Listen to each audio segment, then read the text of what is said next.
श्री परमात्मने नमः। ओम वासुदेवाय नमः। ओम व्यासदेवाय नमः।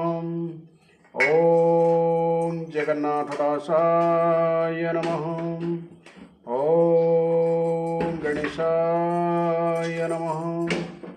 हे माँ सरस्वती तमें कंठरे बस, माँ कंठरे बस। अति बड़ी जगन्नाथ दास रचित श्रीमद् भागवत महापुराण अष्टम स्कंधर आज आम दशम अध्याय श्रवण करवा। यही अध्याय देव देवता और असुर मानकर संग्राम कथा वर्णना कर।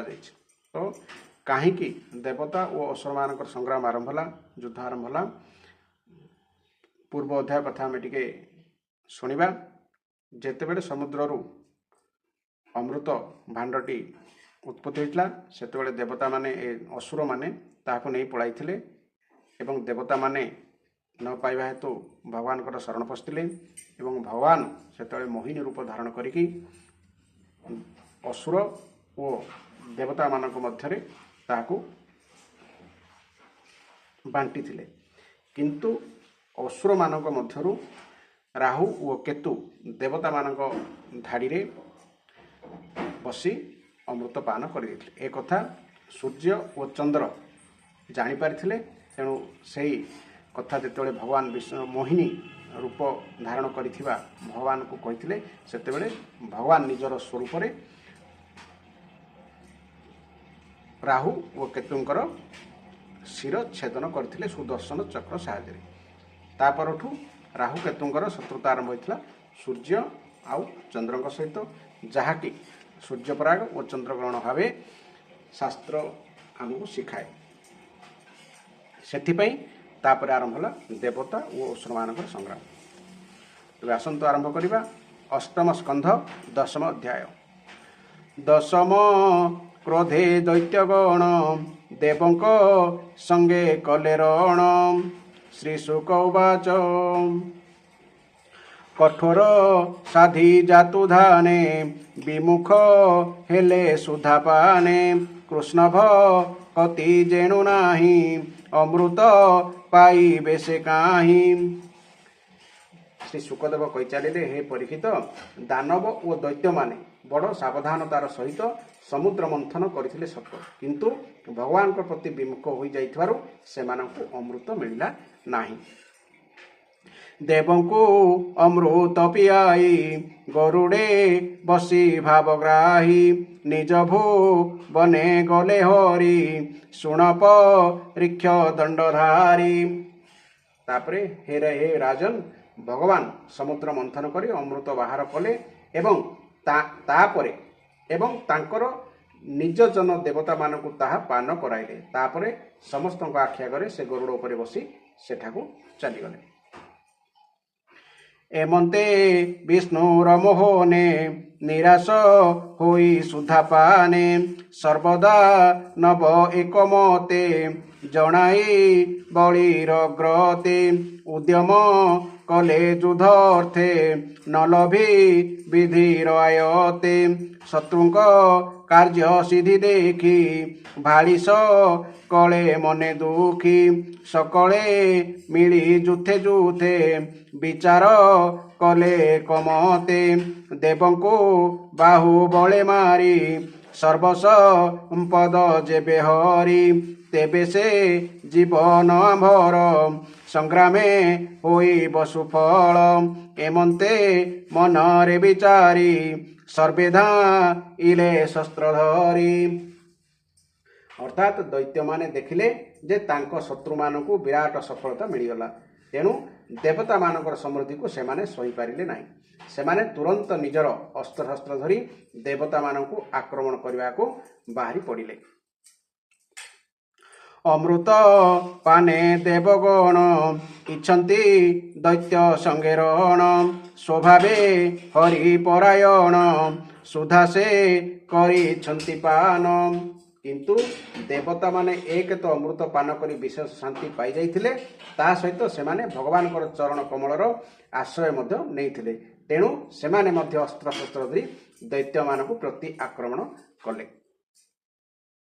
ଏମନ୍ତ ଦେବାସୁର ରଣ ସୁଘୋର ସୁଭୀମ ଦାରୁଣ ସରବ ରସି ନିରନ୍ତରେ ସମର କଲେ ଦେବାସୁରେ ଶବଦ କରି ବାହୁନାଦେ ଯୁଝନ୍ତି ବିବିଧ ଆୟୁଧେ। ଅର୍ଥାତ୍ ହେ ପରୀକ୍ଷିତ, ଏହା ଫଳରେ କ୍ଷୀରସାଗର ତଟରେ ବଡ଼ ରୋମାଞ୍ଚକାରୀ ଓ ଅତ୍ୟନ୍ତ ଭୟଙ୍କର ସଂଗ୍ରାମ ଆରମ୍ଭ ହୋଇଗଲା।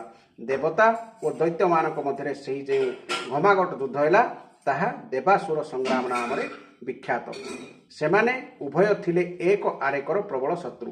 ତେଣୁ ଉଭୟେ କ୍ରୋଧରେ କମ୍ପମାନ ହେଲେ ଏକ ଆରେକର ସମ୍ମୁଖୀନ ହୋଇ ତରବାରୀ, ଧନୁଶର ଓ ଅନ୍ୟାନ୍ୟ ଅସ୍ତ୍ରଶସ୍ତ୍ରରେ ଏକ ଆରେକକୁ ଆଘାତ କରିବାକୁ ମାଡ଼ି ଆସିଲେ। କେମିତି ହେଲା? ବଜାନ୍ତି ଶଙ୍ଖ ରଣଭେରୀ ପଟହ ମଙ୍ଗଳ ମହୁରୀ ସକଳ ମଙ୍ଗଳ ସୁବାଦେ ଗଜତୁ ରଙ୍ଗ ଗତିନାଦେ ଶୁଭିଲା ଶବଦ ତୁମୂଳେ ପ୍ରଳୟ ସିନ୍ଧୁ କି ଉଛୁଳେ। ଅର୍ଥାତ୍ ଶଙ୍ଖ, ତୁରୀ, ମୃଦଙ୍ଗ, ନାଗରା ଓ ଡମ୍ବରୁର ଘନ ଘନ ନିନାଦରେ ତଥା ହାତୀମାନଙ୍କର ଗର୍ଜନ ଓ ଘୋଡ଼ାମାନଙ୍କର ରେସାରବ, ରଥଗୁଡ଼ିକର ଘରଘର ନାଦ ଏବଂ ପଦାତିକ ସୈନ୍ୟମାନଙ୍କର କୋଳାହଳରେ ଭୀଷଣ ଶବ୍ଦ ହେଲା। ଯୁଦ୍ଧ କରନ୍ତି ଏକେ ଏକେ ଦନୁଜ ଗଣେ ବୃନ୍ଦାରକେ ଯୁଦ୍ଧ କରନ୍ତି ଏକେ ଏକେ ଦନୁଜ ଗଣେ ବୃନ୍ଦାରକେ ଅଶ୍ୱକୁ ଅଶ୍ୱ ସଜ କଲେ ହସ୍ତିକି ହସ୍ତି ଘେନି ତୁଲେ ନାନା ବାହନେ ବିଜେ କରି ରଣେ ଧାଇଲେ ଶସ୍ତ୍ର ଧରି। ଅର୍ଥାତ୍ ରଣଭୂମିରେ ରଥୀଙ୍କ ସହିତ ରଥୀ, ପଦାତିକଙ୍କ ସହିତ ପଦାତିକ, ଅଶ୍ୱାରୋହୀଙ୍କ ସହିତ ଅଶ୍ୱାରୋହୀ, ଗଜାରୋହୀଙ୍କ ସହିତ ଗଜାରୋହୀ ଲଢ଼ିବାକୁ ଧାଇଁଲେ। ବୃନ୍ଦାରକେ ହେଲେ ଦେବତା। ଓଟର ପୃଷ୍ଠେ କେ ବସନ୍ତି କେ ଉଚ୍ଚ ଅଶ୍ୱ ଆରୋହନ୍ତି ଗର୍ଦ୍ଧବେ ବସି ଅବାଖରେ କେ ମୃଗ ବାନର ସ୍କନ୍ଧରେ କେ ବ୍ୟାଘ୍ର ଭଲୁକ ଆରୋହୀ କେ ଗୁଧ୍ର କଙ୍କ ବକେ ଧାଇଁ ସ୍ୱେନଭା ସଭା ତିମିଙ୍ଗଳେ ସରଭ ମହି ସେ କେ ଚଳେ କେ ଶିବା କେହୁ କୃକଳା ସେ ଶଶକେ କେ ଅବା ମାନୁଷେ। ଏଠି ଆମର ପଶୁପକ୍ଷୀମାନଙ୍କର ବିଭିନ୍ନ ପ୍ରକାର ନାମ ରହିଛି, ତାହାକୁ ଟିକେ ଆମେ ଧ୍ୟାନ ଦେବା। ତ କ'ଣ ହେଲା? ଯୋଦ୍ଧାମାନଙ୍କ ମଧ୍ୟରୁ କେତେକ ଓଟରେ, କେତେକ ହାତୀରେ ଆଉ କେତେକ ଗଧରେ ବସି ଲଢ଼ିବାକୁ ଆସିଥାନ୍ତି। ତ କେହି କେହି ଗୌର ମୃଗ, ଭାଲୁ, ବାଘ ଓ ସିଂହ ଉପରେ ବସିଥାନ୍ତି। କେତେକ ସୈନ୍ୟ ଶାଗୁଣା, କଙ୍କ, ବଗ, ଛଞ୍ଚାଣ ଓ ଚିଲରେ ବଢ଼ିଥାନ୍ତି। ତ କେତେକ ତିମିଙ୍ଗିଳ, ସରଭ, ମହିଷ, ବଳଦ, ଗଣ୍ଡା, ନୀଳଗାଈ ଓ ବଣୁଆ ଷଣ୍ଢଙ୍କ ଉପରେ ବସିଥାନ୍ତି। କେହି କେହି ବିଲୁଆ, ମୂଷା, ଏଣ୍ଡୁଅ, ଠେକୁଆ ଉପରେ ବସିଥାନ୍ତି। ତ କେହି କେହି ମନୁଷ୍ୟ, ଛେଳି, କୃଷ୍ଣସାର ମୃଗ, ହଂସ ଓ ଘୁଷୁରୀ ଉପରେ ବସି ଆସିଥାନ୍ତି। ତ ଏଠି କ'ଣ ହେଲା? ସ୍ୱେନ କହିଲେ ଛଞ୍ଚାଣ ବା ବାଜପକ୍ଷୀ ଆମେ ଯାହାକୁ କହୁ, ଭାସ କହିଲେ ପାଣିକୁଆ, ତିମିଙ୍ଗଳ କହିଲେ ବିରାଟକାୟ ଜଳଜୀବ ବିଶେଷ ଏବଂ ସରଭ କହିଲେ ସିଂହ ଅପେକ୍ଷା ବଳବାନ ଅଷ୍ଟପଦ ପୌରାଣିକ ଜୀବ ବିଶେଷ, ମାନେ ଯାହାର 8ଟି ପାଦ ଥିଲା। ଏବଂ ଶିବା କହିଲେ ଶିଆଳ ଏବଂ କୃକଳାସ କହିଲେ ଏଣ୍ଡୁଅ।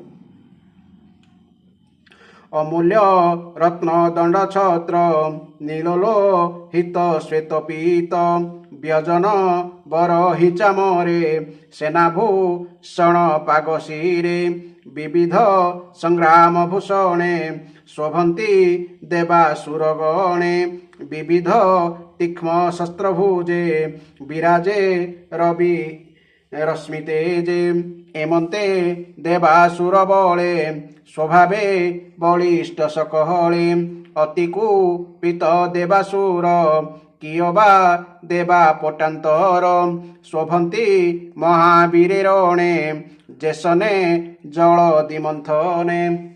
ଅର୍ଥାତ୍ हे राजन एपरि भाବରେ जलचर स्थलचर और नभचर प्राणी उपरे तथा भयंकर दिशुवा नाना प्रकार विकटाल प्राणी उपरे बसी केतेक दैत्य उभय सेनार मध्य भाग पशि जाई आगरे ठिया होई गले। हे परीक्षित सेतेबेले विभिन्न रंगर पताका स्फटिकमणि समान श्वेत निर्मल छत्र रत्न जटित दंड थिबा बहुमूल्य पंखा मयूर पंखा चामर पवन रे उड़ुथुवा चदर पगड़ी शिरस्त्राण आमे जहाँ हेलमेट कौचे कवच आभूषण तथा सूर्य किरण रे जक जक करुथुवा उज्जवल शस्त्र एवं वीर सैन्य मानकर समावेश फल देवता और असुर मानकर सैन्यबाहिनी एपरी शोभायमान होइथाए जे देखि मन हेउथाए जलतंतु भरा दुईटी महासागर परस्पर आड़कू माड़ी आसुछंती कि असुर बले झटकती जे बले बड़ी सेनापति सुणरा जन कहूँ तोते बलिम हिमा अप्रमिते मयनी निर्मित घोर जान स्वभावे बह्या यश नाम समर अर्थे शस्त्र जेते सर्वपुरित मयूरथे बनव चने अगोचर दृश्य दृश्य भयंकर एमंत रथे बलि बसे बीरेमी लीले बलि पासे बामद किणे महावीरे छत्रचा मर धरी करे मध्य भी राजे बलि शोभा किबाऊ पमा ताकु देवा नक्षत्र मध्य पूर्ण शशि असुर मध्य तेने दिशी। अर्थात हे परीक्षित दैत्य मानकर सेनापति विरोचन पुत्र बलि मय दानव द्वारा निर्मित बह्या यश नामक विमान रे बसी रणभूमि को चली आसिले। सही विमानटी चालकर इच्छा अनुसार आपे आपे चालू थाए ताहा युद्धर सकल सामग्री रे सुसज्जित होइथाए। हे परीक्षित विमानटी एपरि आश्चर्यजनक होइथाए जे ताहा केतेबेले देखा जाउथाए तो केतेबेले अदृश्य होई जाउथाए तेणु विमानटी केउठी अछि ताहा अनुमान मध्य करि हेउनथाए। सही श्रेष्ठ विमान रे राजा बलि बसतांती बड़ बड़ सेनापति तांको चतुर्दिगरे घेरी रहितांती तांको चामर कराउथाए ओ मुंड उपरे सुंदर छत्र धरा जाइथे। सेतेबेले राजा बलि उदयाचल रे उदित चंद्रଙ୍କ परि देखा जाउथांती। बलिस मिपे पंती पंती मिलिले सर्वजुथपति देव सुरे घोर रणे बलिया बरी जणे जणे करती अद्भुत संग्राम शुणह असुरंक नाम नमुची संबर जे बाण विप्रची तिलोह बदन द्विमूर्धा काल नाभहेति इलोल आदि जे प्रहेति शकुनी भूत संतापन वज्रद सन विरोचन हयग्री बजे शंकुशिरा कपिल नामे महावीरा जिमुत दुंदुभि अद्भुत तारका पुणी चक्रजित उत्कल शुंभ जे निशुंभ अरिष्ट नेमि पुणी जंभ त्रिपुरा धीप जेउमय पौलम अरिष्ठ कालेय निबात कवच सहिते अपरे दैत्य विरजेते। अर्थात सही विमानर चारिपटे छोट छोट सैन्य दलर सेनापति माने यथा नमुची संबर बाण विप्रचिति अयमुख द्विमूर्धा कालनाभ प्रहेति हेति इलोल शकुनी भूत संताप वक्रदंश विरोचन हयग्रीव शंकुशिरा कपिल मेघदुंदुभि तारक चक्राक्ष शुंभ निशुंभ जंभ उत्कल अरिष्ट अरिष्टनेमि त्रिपुरा अधिपति मयदानव पौलम कालेय निबात कवच प्रभृति निज निज विमान विराजमान थांती।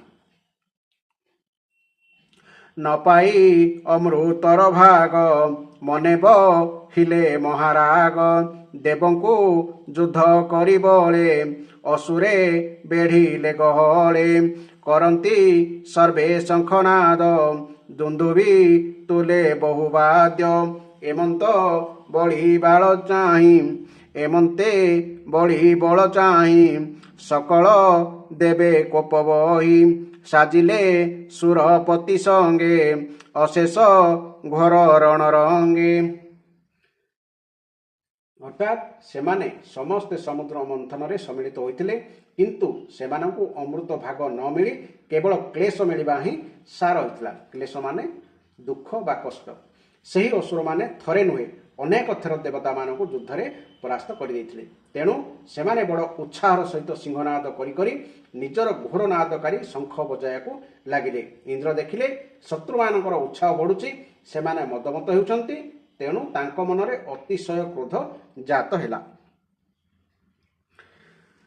ଐରାବତ ସ୍କନ୍ଧେ ବସି ପୂର୍ଣ୍ଣିମା ରାତ୍ରେ ଜହ୍ନେ ଶଶି ଯେଯୁଥ ପତିଙ୍କିଆ ବରି ଆନନ୍ଦେ ବାଦ୍ୟ ନାଦ କରି ନିଜ ବାହନେ ଶକ୍ର ତୁଲେ ଅଶେଷ ଦେବେ ବିଜେ କଲେ ରଣସ କୂଳ ମହାଗଳେ ସମୁଦ୍ର ତୀରେ ବେନି ବଳେ ଶବଦ ଶୁଭ ଇତୁମୂଳେ ମିଳିଲେ ସର୍ବଦିଗ ପାଳେ। ଅର୍ଥାତ୍ ସେ ନିଜର ବାହନ ଐରାବତ ନାମକ ଗଜ ଉପରେ ବସିଗଲେ। ସେହି ଗଜରାଜର କପଳରୁ ମଦ ବହି ପଡ଼ୁଥାଏ। ମଦସ୍ରାବୀ ଐରାବତରେ ବସିଥିବା ଇନ୍ଦ୍ରଙ୍କର ଶୋଭା ଦେଖି ମନେ ହେଲା ସତେ ଯେପରି ଭଗବାନ ସୂର୍ଯ୍ୟ ଉଦୟାଚଳରେ ଆରୂଢ଼ ହୋଇଛନ୍ତି ଏବଂ ସେହି ପର୍ବତରୁ ଅନେକ ଝରଣା ପ୍ରବାହିତ ହେଉଛି। ଇନ୍ଦ୍ରଙ୍କ ଚାରିପଟେ ନିଜ ନିଜର ବାହନ, ଧ୍ୱଜା ଓ ଆୟୁଧରେ ସୁସଜ୍ଜିତ ହୋଇ ଦେବଗଣ ଏବଂ ନିଜ ନିଜର ଗଣଙ୍କ ସହିତ ବାୟୁ, ଅଗ୍ନି, ବରୁଣ ଆଦି ଲୋକପାଳମାନେ ଶୋଭା ପାଉଥାନ୍ତି।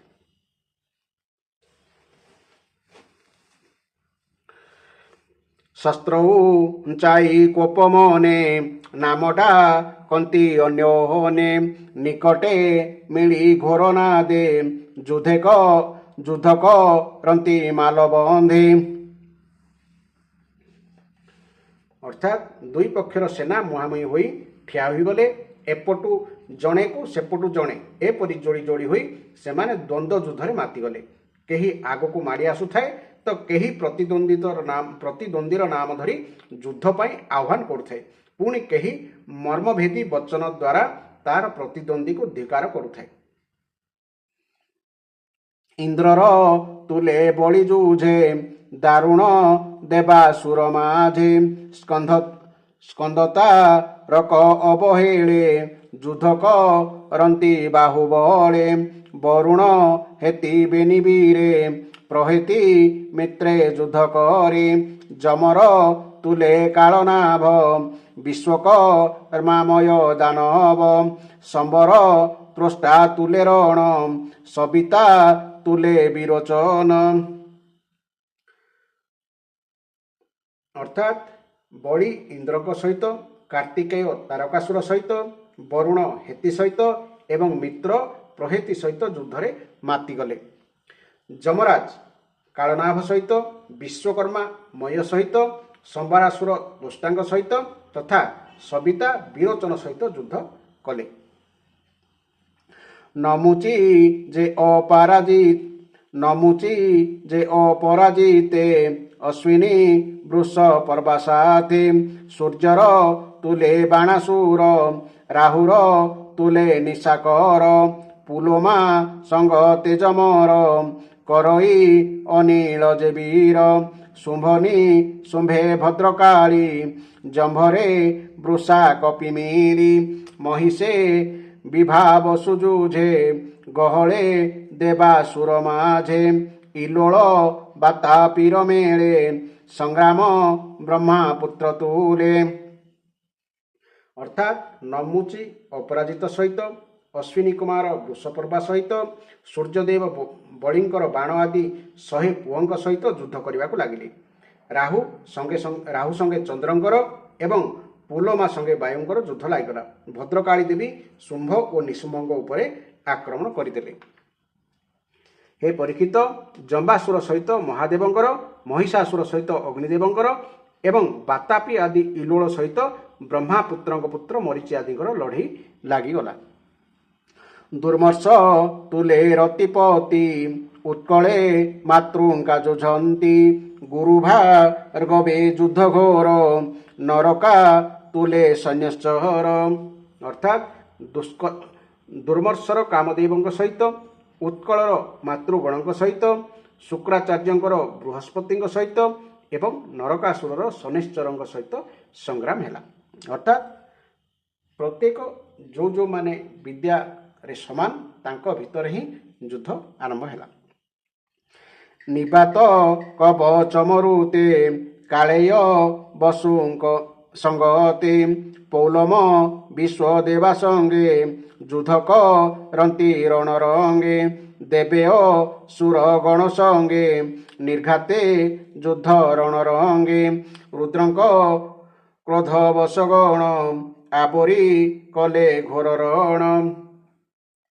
ଅର୍ଥାତ୍ ନିବାତ କବଚଙ୍କ ସହିତ ମରୁଦ୍ଗଣଙ୍କର, କାଳେୟମାନଙ୍କ ସହିତ ବସୁଗଣଙ୍କର, ପୌଲମମାନଙ୍କ ସହିତ ବିଶ୍ୱଦେବ ଗଣଙ୍କର ତଥା କ୍ରୋଧବଶମାନଙ୍କ ସହିତ ରୁଦ୍ରଗଣଙ୍କର ପ୍ରବଳ ସଂଗ୍ରାମ ଚାଲିଲା। ଏମନ୍ତେ ମହାରଣ ମଧ୍ୟେ ଦେବଦା ନବ ବାହୁ ଯୁଧେ ସମସ୍ତେ ମାଲ ଯୁଦ୍ଧ ସାରି ଧାଇଁଲେ করে শস্ত্র ধরি খড়গ তোমর সরবৃষ্টি ভূষুণ্ডি চক্র গদারুষ্টি পটিশ শক্তি উল্লকরে ত্রাসপ রসু কে কুঠারে নিস্ত্রিংসং ভাল যে মুদ্গর পরিঘ পুଣି ভিন্দিপাଳ এমন্তে নানা শস্ত্রভেদী অসুরଙ୍କର শিরছেদী। ଅର୍ଥାତ୍ ଏପରି ଭାବରେ ଅସୁର ଓ ଦେବତାମାନେ ରଣଭୂମିରେ ଦ୍ୱନ୍ଦ୍ୱ ଯୁଦ୍ଧ କରି ସାମୂହିକ ଆକ୍ରମଣ ଦ୍ୱାରା ଏକ ଦଳ ଆର ଦଳ ଉପରେ ଆକ୍ରମଣ କରି ନିଜ ନିଜର ବିଜୟ ଇଚ୍ଛାରେ ଉତ୍ସାହପୂର୍ବକ ତୀକ୍ଷ୍ଣ ବାଣ, ଖଡ୍ଗ, ଭାଲା ପ୍ରହାର କରିବାକୁ ଲାଗିଲେ। ସେମାନେ ବିଭିନ୍ନ କୌଶଳରେ ଯୁଦ୍ଧ କରୁଥାନ୍ତି। ଭୂଷୁଣ୍ଡି, ଚକ୍ର, ଗଦା, ରୁଷ୍ଟି, ପଟିଶ, ଶକ୍ତି, ଉଲ୍ଲୁକ, ପ୍ରାସ, ଫାର୍ସା, ତରବାରୀ, ଭାଲା, ମୁଦ୍ଗର, ପରିଘ ଓ ଭିନ୍ଦିପାଳ ଦ୍ୱାରା ଏକ ବାରେକର ଶିରଚ୍ଛେଦନ କରିଦେଉଥାନ୍ତି। ଗଜତୁ ରଙ୍ଗ ରଥ ରଥି ଯୁଧେ ପଡ଼ିଲେ ପନ୍ତି ପନ୍ତି ଶସ୍ତ୍ରେ ଖଣ୍ଡିତ କଳେବର ନିରତେ ଗଳ ଇରୁଧିର ବାହୁ ହୃଦୟ ଶିର ଛିଡ଼ି ପଡ଼ିଲେ ଦଶନ କାମୋଡ଼ି ନାନା ଭରଣ ଆୟୁଧେ ভুজস হিতে নানা ছন্দে গজতু রঙ্গ মৃত পিণ্ডে আচ্ছাদি রহে যুদ্ধ খণ্ডে কবন্ধ উঠি রণ মধ্যে নৃত্য করନ୍ତି বাদ্যনাদে তীক্ষ্ণ খড়গ করে ধরি ধামন্তে কম্পে বসুন্ধরি। অর্থাৎ ଯୁଦ୍ଧରେ ଆରୋହୀମାନଙ୍କ ସହିତ ହାତୀ, ଘୋଡ଼ା, ରଥ ତଥା ଅନେକ ପ୍ରକାରର ବାହନ ପଦାତିକ ସୈନ୍ୟ ଛିନ୍ନ ଭିନ୍ନ ହୋଇଗଲେ। କାହାର ହାତ ତ କାହାର ଗୋଡ଼, କାହାର ବେକ ତ କାହାର ଜଙ୍ଘ କଟି ଖଣ୍ଡ ଖଣ୍ଡ ହୋଇଗଲା। କେତେକଙ୍କର ଧ୍ୱଜା, ଧନୁ, କବଚ ଓ ଆଭୂଷଣ ମଧ୍ୟ ଖଣ୍ଡ ଖଣ୍ଡ ହୋଇ ଭାଙ୍ଗିଗଲା। ସେମାନଙ୍କର ପାଦର ଆଘାତ ଓ ରଥଚକ୍ରର ଘର୍ଷଣ ଫଳରେ ଭୂମି ଖୋଳି ହୋଇଗଲା। ରଣଭୂମିରେ ଏତେ ଧୂଳି ଉଡ଼ିଲା ଯେ ତା ଫଳରେ ଦିଗ ବିଦିଗ ଆକାଶ ଓ ସୂର୍ଯ୍ୟ ମଧ୍ୟ ଆଚ୍ଛାଦିତ ହୋଇଗଲା। କିନ୍ତୁ ଅଳ୍ପ କିଛି ସମୟ ଭିତରେ ରକ୍ତଧାରାରେ ଭୂମି ପ୍ଲାବିତ ହୋଇଗଲା, ଆଉ ଧୂଳିର ନାମଗନ୍ଧ ବି ରହିଲା ନାହିଁ। ତାପରେ ପରେ ସାରା ରଣକ୍ଷେତ୍ର ଯୋଦ୍ଧାମାନଙ୍କରେ କଟା ମୁଣ୍ଡରେ ଭରିଗଲା। କେଉଁ ମୁଣ୍ଡର ମୁକୁଟ ଖସି ପଡ଼ିଥାଏ ତ କେଉଁ ମୁଣ୍ଡର କାନରୁ କୁଣ୍ଡଳ ଖସି ପଡ଼ିଥାଏ। ପୁଣି କେଉଁ ମୁଣ୍ଡର ଆଖିରେ କ୍ରୋଧର ମୁଦ୍ରା ଫାଟି ଉଠୁଥାଏ। କେହି କେହି ନିଜ ଦାନ୍ତରେ ଓଠ ପାଟି କାମୁଡ଼ି ଦେଇଥାନ୍ତି। ବହୁ ଯୋଦ୍ଧାଙ୍କର ଆଭୂଷଣ ମଣ୍ଡିତ ଓ ଶସ୍ତ୍ରରେ ସୁସଜ୍ଜିତ ଲମ୍ବା ଲମ୍ବା ଭୁଜ କଟିଯାଇ ତଳେ ପଡ଼ିଯାଇଥାଏ। କେତେକଙ୍କର ହୃଷ୍ଟପୃଷ୍ଟ ଜଙ୍ଘ କଟି ତଳେ ପଡ଼ିଥାଏ। ଏପରି ଭାବରେ ରଣଭୂମି ବଡ଼ ଭୀଷଣ ଦେଖାଯାଉଥାଏ। ଶସ୍ତ୍ର ଧରିଥିବା ବହୁତ ମୁଣ୍ଡବିହୀନ ଗଣ୍ଡି ନିଜ କଟା ମୁଣ୍ଡର ନେତ୍ର ସାହାଯ୍ୟରେ ଦେଖି ବୀରମାନଙ୍କ ଆଡ଼କୁ ଧାଉଁଥାନ୍ତି। ବଳି ଯେ ଇନ୍ଦ୍ର ସଙ୍ଗେ ଥିଲା ଅନେକ ବାହୁ ଯୁଦ୍ଧ କଲା ଜିଣି ନ ପାରି ମାଲ ଯୁଧେ ବସିମା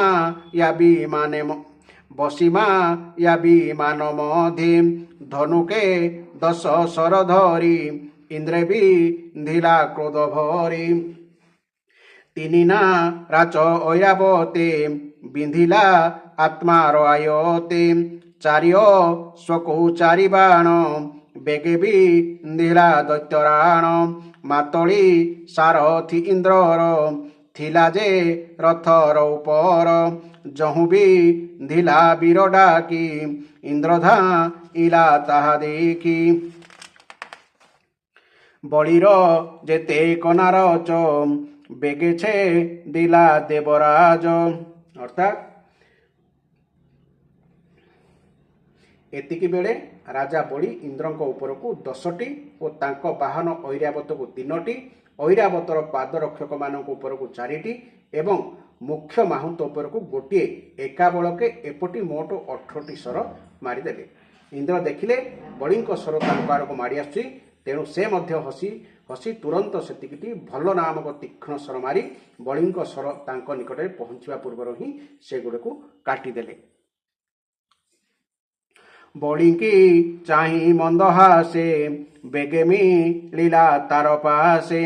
ଇନ୍ଦ୍ର ଧୂତ କର୍ମ ଚାହିଁ ବଳି ଅତ୍ୟନ୍ତ କ୍ରୋଧ ବହି। ପୁଣି ଶକ୍ତିଏ ଧରି କରେ ପେଶିଲା ବାଛବ ଉପରେ।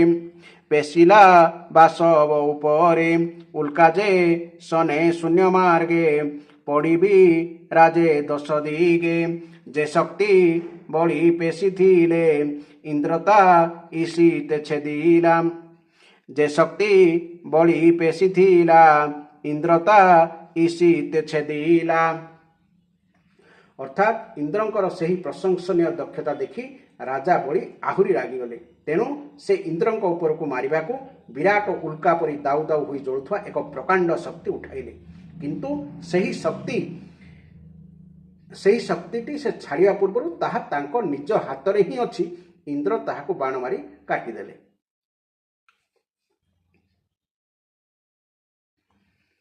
ଏମନ୍ତେ ଶୂଳ କୁନ୍ତରୁଷ୍ଟି ବଳି ହସ୍ତରୁ ବେଗେ କାଟି।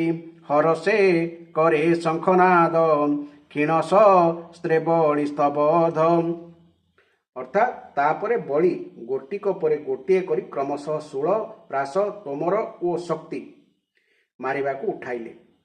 ତୋମର ମାନେ ଯୋଉଟା ଆମେ ବମ୍ କହୁଛୁ। କିନ୍ତୁ ସେ ଅସ୍ତ୍ର ଧରିବା ମାତ୍ରେ ଇନ୍ଦ୍ର ତାହାକୁ ଖଣ୍ଡ ଖଣ୍ଡ କରି ଦେଉଥାନ୍ତି। ଏପରି ହସ୍ତଚାଳନାରେ ପଟୁତା ହେତୁ ଇନ୍ଦ୍ରଙ୍କର ଐଶ୍ୱର୍ଯ୍ୟ ଆହୁରି ଚମକି ଉଠିଲା। ନ ପାରି ମାୟା ପ୍ରକାଶିଲା ତକ୍ଷଣେ ଅନ୍ତର୍ଧ୍ୟାନେ ଗଲା। ମାୟାରେ ଶିଳା ବୃଷ୍ଟି ଘେନେ। ମାୟାରେ ଶିଳା ବୃଷ୍ଟି ଘେନେ। ମାୟାରେ ଶିଳା ବୃଷ୍ଟି ଘନେ। ମେଘ ଆଚ୍ଛାଦିଲା ଗଗନେ। ଦେବଙ୍କ ଉପରେ ବରଷେ ବିଜୁଳି ତ୍ରାସ 10 ଦିଶେ। ପୁଣି କ୍ଷଣକେ ବହୁ ବୃଷ୍ଟି ଶୁଷ୍କ ଇନ୍ଧନ କୋଟି କୋଟି। ଦାବାଗ୍ନି ଦେବଙ୍କ ଉପରେ ପଡ଼ନ୍ତି ସମୀର ବେଗରେ। ଅର୍ଥାତ୍ ହେ ପରୀକ୍ଷିତ, ଇନ୍ଦ୍ରଙ୍କର ହସ୍ତ ଲାଘବରେ ଭୟଭୀତ ହୋଇ ବଳି ପ୍ରଥମେ ସେଠାରୁ ଅନ୍ତର୍ଧ୍ୟାନ ହୋଇଗଲେ ଏବଂ ତାପରେ ଆସୁରୀ ମାୟା ସୃଷ୍ଟି କଲେ। ସେହି ମାୟା ବଳରେ ଦେବସେନା ଉପରେ ତୁରନ୍ତ ଏକ ପର୍ବତ ପ୍ରକଟ ହୋଇଗଲା। ସେହି ପର୍ବତରୁ ଦାବାଗ୍ନି ମାନେ ଜଙ୍ଗଲ ଅଗ୍ନିରେ ଜଳୁଥିବା ବଡ଼ ବଡ଼ ବୃକ୍ଷ ଓ ଶୂଳ ପରି ତୀକ୍ଷ୍ଣ ଧାର ଥିବା ମୁନିଆ ଶିଳାଖଣ୍ଡମାନ ଖସିଲା। ସେ ସବୁର ମାଡ଼ରେ ଦେବତାମାନଙ୍କର ଅନେକ ସୈନ୍ୟ ଚୂର୍ଣ୍ଣ ବିଚୂର୍ଣ୍ଣ ହୋଇଗଲେ।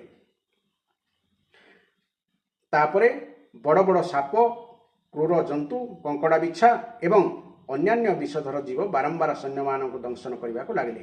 ସିଂହ, ବାଘ ଓ ବରାହମାନେ ଦେବସେନାର ବଡ଼ ବଡ଼ ହାତୀମାନଙ୍କୁ ଚିରି ଫାଡ଼ି ପକାଇଲେ। ଶିଳା ପଡ଼ନ୍ତି ତାଙ୍କ ଶିରେ ଗହଳେ ଦେବଙ୍କ ଉପରେ। ପଡ଼ନ୍ତି ମୋହର ଗଗନ ବୃଶ୍ଚିକ ଆଦି ବରଷଣ। ବରାହ ସିଂହ ବ୍ୟାଘ୍ର ହସ୍ତି ସ୍ୱଭାବେ ଗର୍ଜନ କରନ୍ତି। ଶତସହସ୍ର ଜାତୁଧାନୀ ଅନେକ ସାକିନି ଡାକିନି। ବିବସ୍ତ୍ର ହୋଇ ଶୂଳକରେ ପିଟନ୍ତି ଦେବଙ୍କ ଉପରେ। ରାକ୍ଷସ ଛେଦ ଭେଦନାଦେ ସମରେ ମିଳିଲେ ଆନନ୍ଦେ। ଅର୍ଥାତ୍ ହେ ପରୀକ୍ଷିତ, ହାତରେ ଶୂଳ ଧରି ମାର ମାର ହାଣ ହାଣ କାଟ ବୋଲି ଚିତ୍କାର କରି ଶହ ଶହ ଉଲଗ୍ନ ରାକ୍ଷସୀ ଓ ରାକ୍ଷସ ମଧ୍ୟ ସେଠାରେ ପ୍ରକଟ ହୋଇଗଲେ।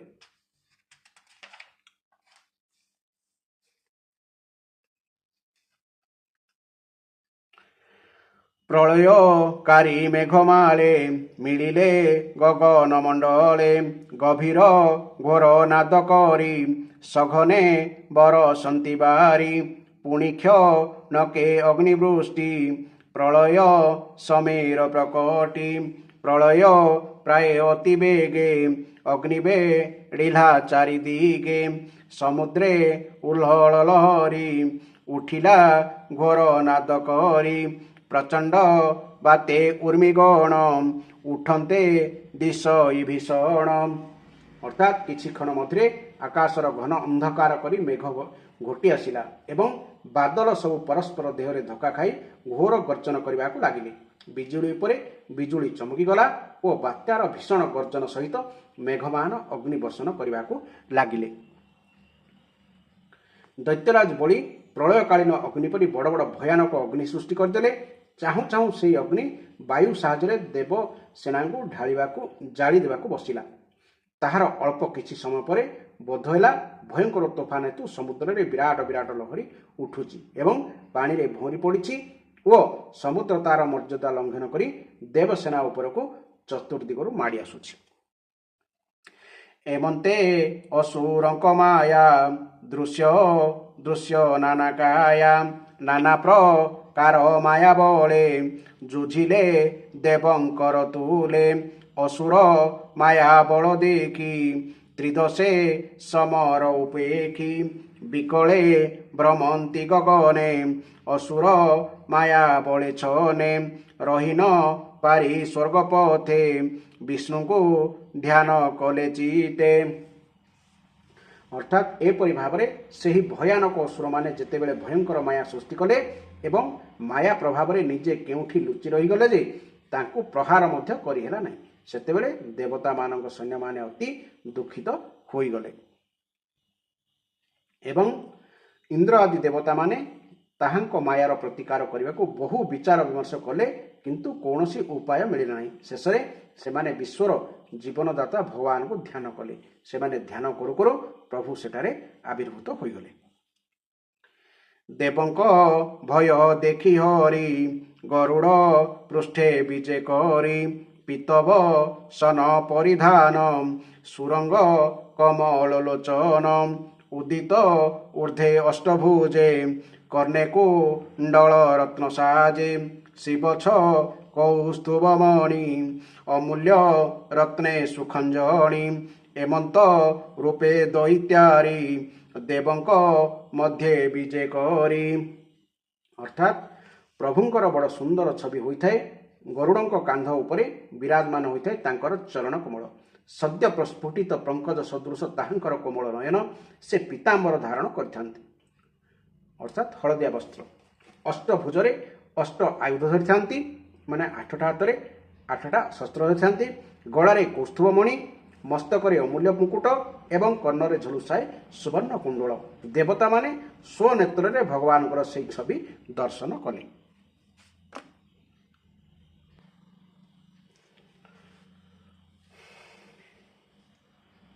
ଦେବଙ୍କ ଭୟ ଦେଖି ହରି ଗରୁଡ଼ ପୃଷ୍ଠେ ବିଜେ କରି, ପିତବ ସନ ପରିଧାନ ସୁରଙ୍ଗ କମଳ ଲୋଚନ। ଉଦିତ ଊର୍ଦ୍ଧ୍ୱେ ଅଷ୍ଟଭୁଜେ କର୍ଣ୍ଣେ କୁଣ୍ଡଳ ରତ୍ନ ସାଜେ, ଶ୍ରୀବତ୍ସ କୌସ୍ତୁଭମଣି ଅମୂଲ୍ୟ ରତ୍ନେ ସୁଖଞ୍ଜଣି। ଏମନ୍ତ ରୂପେ ଦୈତ୍ୟାରି ଦେବଙ୍କ ମଧ୍ୟରେ ବିଜେ କରି। ଦେବଙ୍କୁ ମାୟା ଘୋଟିଥିଲା ବିଷ୍ଣୁଙ୍କୁ ଦେଖି ନାଶ ଗଲା। ତ୍ରିଦଶେ ଦେଖନ୍ତି ଆକାଶେ ତମ ଯେ ଶନେର ବିତ୍ରାସେ। ଜାଗ୍ରତେ ସ୍ୱପ୍ନ ଯେହ୍ନେ ମିଛ ଗୋବିନ୍ଦ ଅଗ୍ରତେ ପ୍ରତ୍ୟକ୍ଷ। ଅସୁର ମାୟା ନାଶ ଗଲା ଦେବଙ୍କ ଆନନ୍ଦ ବଢ଼ିଲା।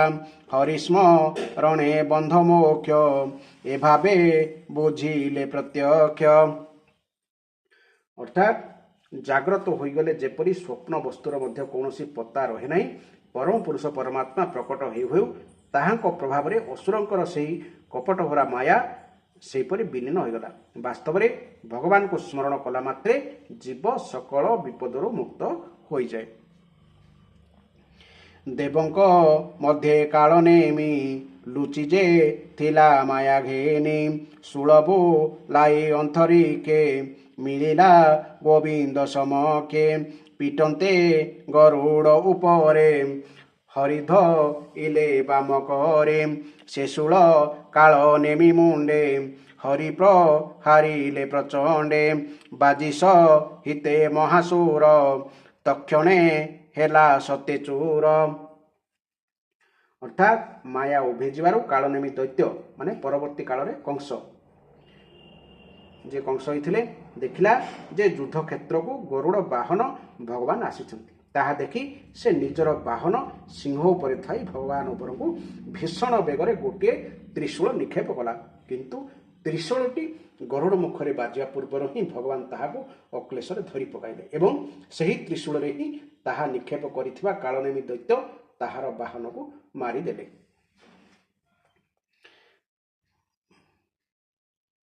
ମାଳିସୁ ମାଳି ବେନିବିରେ ଦେଖିମି ଲିଲେ ଅତି ଖରେ, ତ୍ରିଶୂଳ ଗୋବିନ୍ଦ ଉପରେ ପ୍ରହାର କଲେ ମହାଘରେ, ତାହାଙ୍କ ତେଜ ଦେଖି ହରି ସୁଦର୍ଶନ କରେ ଧରି, ସେବେନି ବୀର ମୁଣ୍ଡ ହାଣି ଶଙ୍ଖସ ବଦେ ଚକ୍ରପାଣି, ମିଳିଲେ ଦେବାସୁର ମଧ୍ୟେ ତ୍ରିଦଶେ ଦେଖନ୍ତି ଆନନ୍ଦେ।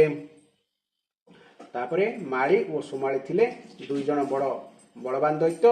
ଭଗବାନ ଯୁଦ୍ଧରେ ଚକ୍ର ପେଶି ସେମାନଙ୍କର ଶିର କାଟିଦେଲେ। ସେମାନେ ପ୍ରାଣହୀନ ହୋଇ ତଳେ ପଡ଼ିଗଲେ। ତାପରେ ପରେ ମାଲ୍ୟବାନ ଅସୁର ଗରୁଡ଼ଙ୍କ ମୁଣ୍ଡକୁ ତାର ପ୍ରଚଣ୍ଡ ଗଦାରେ ଖୁବ୍ ଜୋରରେ ପ୍ରହାର କରିବାକୁ ମାଡ଼ି ଆସିଲା। କିନ୍ତୁ ମାଲ୍ୟବାନ ଗର୍ଜନ କରି ପ୍ରହାର କରିବାରୁ ଯିବା ମାତ୍ରେ ଭଗବାନ ଚକ୍ରରେ ତାର ଗଣ୍ଡି ମୁଣ୍ଡ ଅଲଗା କରିଦେଲେ। ସେ ହରି ଚରଣ କମଳେ ସୁଜନେ ଚିନ୍ତ ଧ୍ୟାନ ବଳେ, ଅଷ୍ଟମ ସ୍କନ୍ଧେ ଭାଗବତ ଅଦ୍ଭୁତ ଗୋବିନ୍ଦ ଚରିତ, ଭାଷା ପ୍ରବନ୍ଧେ ହରି ଗୀତ କହିଲା ବିପ୍ର ଜଗନ୍ନାଥ। ଇତି ଶ୍ରୀମଦ୍ଭାଗବତେ ମହାପୁରାଣେ ପରାଂଶ ସହିତାୟାଂ ଅଷ୍ଟମ ସ୍କନ୍ଧେ ଦେବାସୁର ସଂଗ୍ରାମେ ଦଶମଧ୍ୟାୟ। ସେହି ଭଗବାନଙ୍କୁ ତେଣୁକରି ମଣିଷ ସବୁବେଳେ ସ୍ମରଣ କରିବା ଉଚିତ। ଏହି ଥିଲା ଏହି ଅଷ୍ଟମ ସ୍କନ୍ଧର ଦଶମ ଅଧ୍ୟାୟ ଦେବାସୁର ସଂଗ୍ରାମ କଥା। ଆପଣମାନେ ଏହି ଅଧ୍ୟାୟଟି ଶୁଣିଥିବାରୁ ଭଗବାନ ଆପଣମାନଙ୍କୁ କୃପା ପ୍ରଦାନ କରନ୍ତୁ। ଗୋଟେ କଥା ମୋର ମନେ ପଡ଼େ, ସେଇ କଥାଟି ଆପଣମାନଙ୍କୁ ଟିକେ କହିଦିଏ। ଯେତେବେଳେ ମହାଭାରତ ଯୁଦ୍ଧ ହେବାର ଅବ୍ୟବହିତ ପୂର୍ବରୁ ଭଗବାନ ଶ୍ରୀକୃଷ୍ଣ ଯେତେ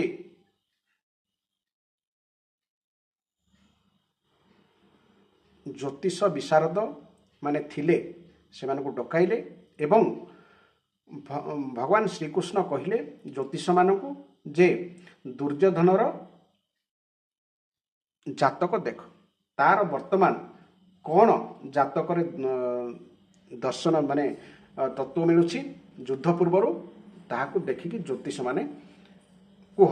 ଏକଥା କହିଲା ପରେ ସବୁ ଜ୍ୟୋତିଷ ଦୁର୍ଯ୍ୟୋଧନର ଜାତ କୁଣ୍ଡଳ ଦେଖିଲେ ଏବଂ ଜ୍ୟୋତିଷମାନେ ଭଗବାନଙ୍କୁ କହିଲେ ଯେ ପ୍ରଭୁ ଦୁର୍ଯ୍ୟୋଧନଙ୍କର ଏ ଯୁଦ୍ଧରେ ବିଜୟ ହେବାର ସମ୍ଭାବନା ରହିଛି, ଏହା ଜାତକରେ ଲେଖାଯାଇଛି ବା ସେମାନେ ଜ୍ୟୋତିଷମାନେ ତାହାକୁ ଦେଖିକି କହିଲେ। ଠିକ୍ ଯୁଦ୍ଧ ଚାଲିଲା ଏବଂ କିଛି ଦିନ ପରେ ପୁଣି ଥରେ ସେହି ଭଗବାନ ଶ୍ରୀକୃଷ୍ଣ ଜ୍ୟୋତିଷମାନଙ୍କୁ ଡକାଇଲେ ଏବଂ ଦୁର୍ଯ୍ୟୋଧନଙ୍କର ସେହି ଜାତକ କୁଣ୍ଡଳ ଦେଖିବାକୁ କହିଲେ। ସେତେବେଳେ ଦେଖାଗଲା କି ଦୁର୍ଯ୍ୟୋଧନଙ୍କର ଜାତକ କୁଣ୍ଡଳରେ ପୂର୍ବରୁ ଯାହା ଦେଖାଉଥିଲା ତାହାର କିଛି ପରିବର୍ତ୍ତନ ଧୀରେ ଧୀରେ ଘଟୁଛି ଏବଂ ଜ୍ୟୋତିଷମାନେ ସେ କଥା ଭଗବାନ ଶ୍ରୀକୃଷ୍ଣଙ୍କୁ କହିଲେ ଯେ ଦୁର୍ଯ୍ୟୋଧନର ଜାତକ ଯାହା ଥିଲା ତାହାର କିଛି ପରିବର୍ତ୍ତନ ହେଉଛି। ଭଗବାନ ପଚାରିଲେ ତାହା କିପରି ସମ୍ଭବ? ଜାତକ ତ ଠିକ୍ ଥିଲା, पुणी जातक परिवर्तन है कहीं तापर ज्योतिष मैंने कहले जे कौन ना कौन गोटे सुपर पावर बा शक्ति किछि ताहाकु तार दुर्योधनर चक्र को बा जातक कुंडल को परिवर्तन करुछंती।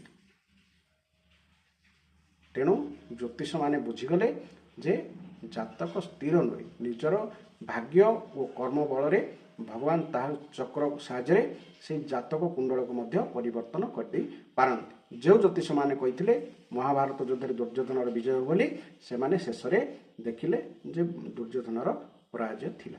तेणु भगवान होचंती सर्वनियंता तांके जहाँ चाहिए संसार ताहा हम मनुष्य इच्छा कौन कथा चलो ना।